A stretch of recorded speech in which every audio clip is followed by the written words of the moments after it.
Something extraordinary is happening inside North America's auto industry, and almost nobody saw it coming. A company that once believed it could bend Canada to its will is now scrambling to undo the most catastrophic strategic mistake it has ever made. General Motors didn't just miscalculate, they underestimated an entire country.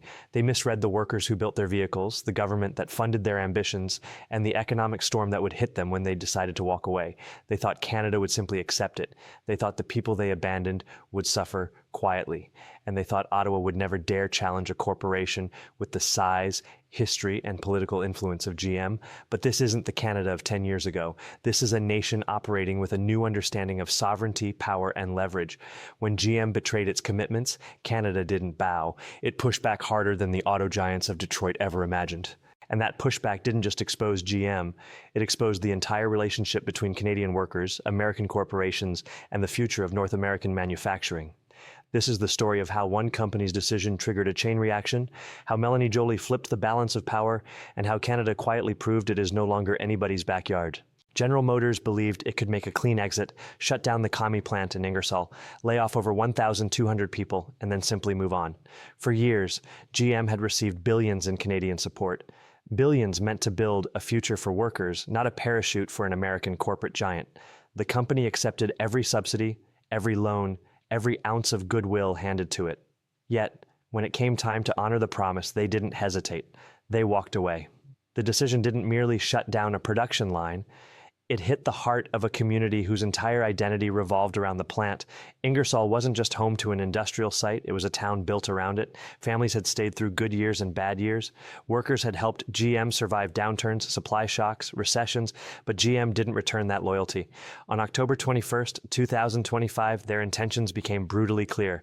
The Kami facility wasn't temporarily paused as workers had been led to believe. It was done permanently. No new model, no restart, no transition plan, nothing. The shockwave was immediate, but what GM failed to understand was this. Canada wasn't going to accept betrayal quietly. A different kind of country stood on the other side of that decision, one ready to show that commitments come with consequences. But what Ottawa unleashed next stunned Detroit far more than any tariff threat that came before. 3 days after GM's shutdown announcement, Canada detonated an economic weapon the world barely knew existed, the Auto Diminishment Framework. A technical-sounding policy, but behind that name was something far more lethal than corporate lobbyists expected. It was designed for this exact situation, rewarding companies that keep jobs in Canada and punishing those that don't. Ottawa cut GM's duty-free import quota by precisely 24.2%. That number may look small, but its impact was massive. Every GM vehicle built in the United States and sent into Canada now triggered a 25% tariff, a penalty that instantly wiped out the company's profit margins. Overnight, US-made GM vehicles became thousands of dollars more expensive the moment they crossed the border. And GM wasn't alone. Stellantis, after shifting Jeep production to Illinois, was slammed with a 50% cut to their privileges. It was surgical, it was controlled, and it was unmistakably deliberate. This wasn't a tantrum, it wasn't a political outburst, it was a message written in the only language corporate giants truly understand: price. Canada essentially declared, break your commitments and you lose your privileges. Corporations across the continent blinked, because this wasn't how Canada reacted in the past. This was something entirely different, but the roots of this confrontation stretch back years before the tariffs were pulled. To understand the magnitude of GM's betrayal, you have to go back to 2022, when the company promised Canada the moon. GM pitched the BrightDrop EV program as a long-term revolution in clean manufacturing, a stable job creator, a generational investment. Governments listened, workers trusted, and the billions poured in. EV production wasn't just an industrial project.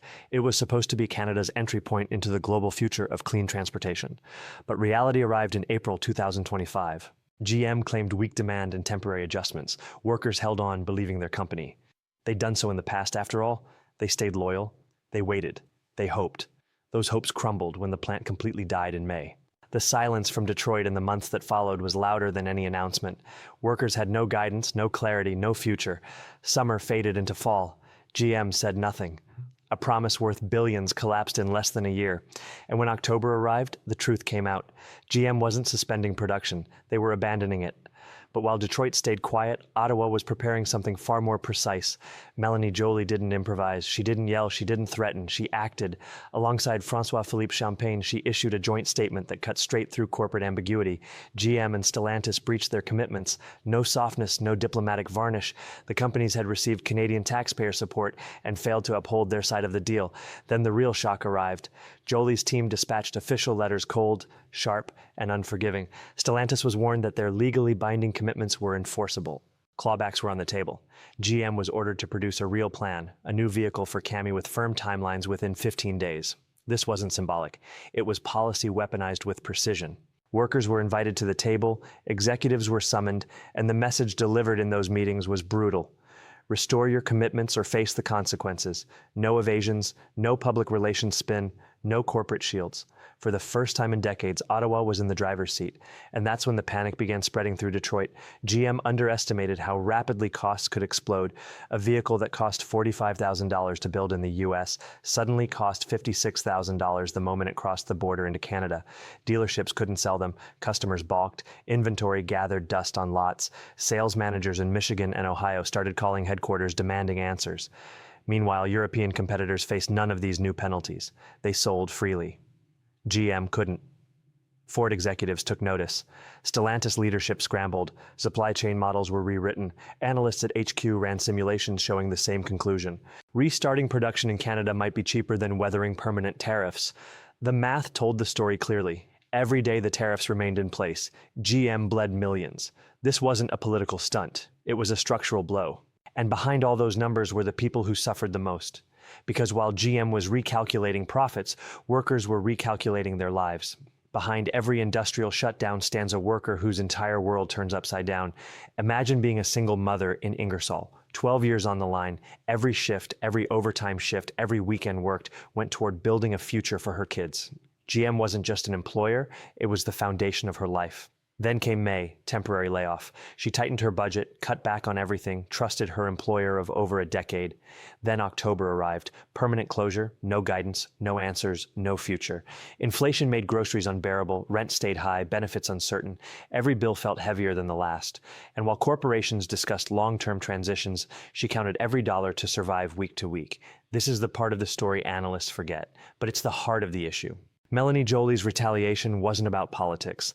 It was about people like her, workers who gave decades of their lives to the industry and asked for only one thing in return: honesty. And that's why what happened next shocked the entire auto industry. Canada's actions didn't just cause discomfort, they caused absolute panic. Within 3 weeks, Ford began reconsidering its Canadian plans. Stellantis quietly replaced its Canadian CEO. GM reached out privately to Ontario to discuss returning to Ingersoll. Suddenly, corporations that once treated Canada as an afterthought were now calling Unifor, asking, "What do we need to do to fix this?" Executives who once dictated terms were now asking for meetings. The corporations that once held the leverage were now losing it. Why? Because Canada proved it wasn't afraid to enforce the rules. When the tariffs hit, when the ultimatum landed, when their profit models collapsed, Detroit realized Canada wasn't bluffing, and every global corporation with a presence in Canada began paying attention. GM didn't admit defeat publicly, but their actions made it crystal clear. They had miscalculated the Canadian government. But this moment was about more than one plant. It was about a rewriting of power across a nation. For decades, Canada lived under a quiet assumption that the biggest corporations, especially the ones based in the United States, would always have the upper hand if workers pushed too hard. Companies threatened to leave. If governments hesitated to hand out subsidies, executives reminded them that Mexico was cheaper. And for years, that strategy worked. Workers accepted less. Communities lived in uncertainty. And Ottawa often found itself reacting instead of leading. But what happened in the GM crisis shattered that old balance forever. When Melanie Joly enforced the tariff reductions, when she issued a cold ultimatum with exact deadlines and real consequences, something shifted at the national level. For the first time in a long time, Canada demonstrated that it was no longer willing to let corporations write the rules. Instead, Ottawa was setting the terms and enforcing them without blinking. This new approach isn't anti-business, it's pro-accountability. It rewards companies that invest in Canada and build stable jobs, and it punishes those that take public money and walk away. That clarity, that consistency is exactly what corporations claim to want, yet they never expected Canada to wield it so effectively. And here's the irony. Even though companies don't like strict rules, they respect governments that enforce them. They can plan around predictable consequences. They can't plan around chaos. And Joly's actions prove that Canada is done operating from a place of fear. It now operates from principle. Workers finally feel like someone is standing up for them. Communities feel like their future isn't dependent on boardrooms in Detroit. And corporations finally understand that the era of exploiting Canada's goodwill is over. Canada is no longer Detroit's backyard. It's an independent economic force. And this showdown with GM proved it to the world. The showdown between Canada and GM wasn't just a business dispute. It was a moment that revealed who truly holds power in today's economy. GM believed it could take billions in public support, shut down a community, and walk away without consequences. But Canada proved something the world had long forgotten. This country is no longer afraid to enforce its own rules. Melanie Joly didn't just respond. She redefined the entire relationship between corporations and the Canadian people by pulling tariff privileges, issuing legal ultimatums, and defending workers with unmatched clarity. She showed that sovereignty isn't just a word used in speeches. It's a principle measured by action. For the first time in years, workers saw a government willing to fight for them. Corporations saw a nation that refuses to be pushed around, and global companies took notice, realizing Canada isn't simply a market. It's a force with expectations, rules, and the resolve to enforce them. GM may have triggered the crisis, but Canada used it to send a message that echoed far beyond one factory. Commitments matter, workers matter, and no company, no matter how large, gets to rewrite the rules after taking public money. This wasn't the end of a conflict, it was the beginning of a new era, one where Canada stands firm, where corporations think twice before breaking promises, and where economic power finally shifts back toward the people who build the country every single day. And if this is just the opening chapter, then the next phase of Canada's strategy will reshape everything we thought we knew about North American manufacturing. The ripple effects are already being felt across the continent. Other companies are quietly reviewing their own Canadian commitments. Governments in provinces from Ontario to Quebec are strengthening their own investment agreements. Unifor and other unions are citing the GM precedent in every new negotiation. Even competitors like Toyota and Honda, who never broke their promises, are seeing the benefit of long-term loyalty to Canadian workers. Because when one government proves it will stand up, it gives every other jurisdiction the political cover to do the same. This is no longer about one plant in Ingersoll. This is about the future of an entire industry on this continent. For decades, the threat of capital flight kept wages suppressed, kept governments giving away billions with weak strings attached, kept communities living in fear of the next closure announcement.